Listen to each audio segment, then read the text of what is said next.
पता नहीं आप मीडिया वालों को क्यों लगता है कि मैं मुश्किल इंग्लिश और मुश्किल से इंग्लिश बोलती हूँ। आपसे अच्छे तो होटल के डेफ हैं। डेफ? बहरे। एक तो अंग्रेजी का तर्जुमा भी मुझे खुद ही करना पड़ता है। अभी मैं सुबह डिनर करने गई। सुबह डिनर करने गई? ठीक है ठीक है ठीक है ठीक है। आपको क्या तकलीफ है? स्टार्स को जब टाइम मिले वो कर लेते हैं डिनर। सुबह मैं डिनर करने गई होटल में तो मैंने पूछा वट इज, यानी क्या क्या है। What is? तो उसने यानी डेफ ने बताया ऑल सम इज, सब कुछ है। Some is.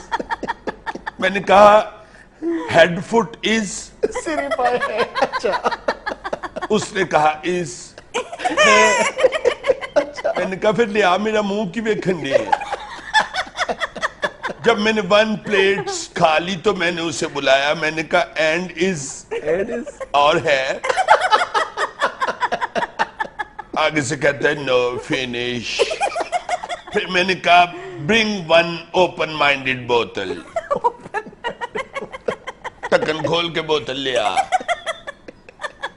वो ले आया। मैंने इतने सुकून से कैंडल लाइट डिनर किया। Sunlight was coming, good song was walking. बड़ा प्यारा एटमॉस्फेयर था होटल का। Song was walking. गाना चल रहा था। डेफ ने फिर आके मुझसे पूछा मैडम एंड सम, और कुछ? I said no handsome, go and bring the mathematics. Mathematics साहब लेके आ। मैं की खादा है, मैनू नहीं याद रहंदा मैं की खादा है। ना मैनू ये याद रहंदा मैं की खादा है, ना मैनू ये याद रहंदा कि किदा किदा खादा है। वो जब मैथमेटिक्स लेके आया तो मैंने उसे 100 रुपी टिप दे दिया। मैंने कहा go and kill the waves. Kill the waves? जा जाके मौजा मार। आपकी अंग्रेजी बहरा ही समझ सकता है। डोंट डू टिच कर, keep your work with work. अपने काम से काम रखे सर। आप इन्हें छोड़ें, ये बताएं कि मंगनी टूटने की वजह क्या हुई? वजह क्या होनी थी?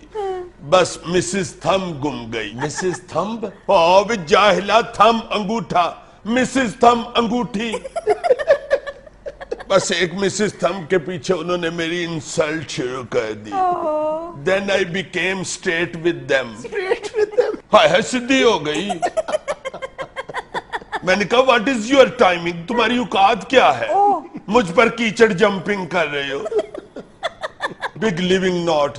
बिग लिविंग नॉट क्या है? बड़ा रहंदा नहीं। यानी अब फिर से आप रिश्ते की तलाश में हैं। यस, इसलिए मैं बाहर जा रही हूँ और कोई मुझे स्नो विंडो देखने का शौक नहीं। Snow window? बर्फबारी। भारी विंडोज सर।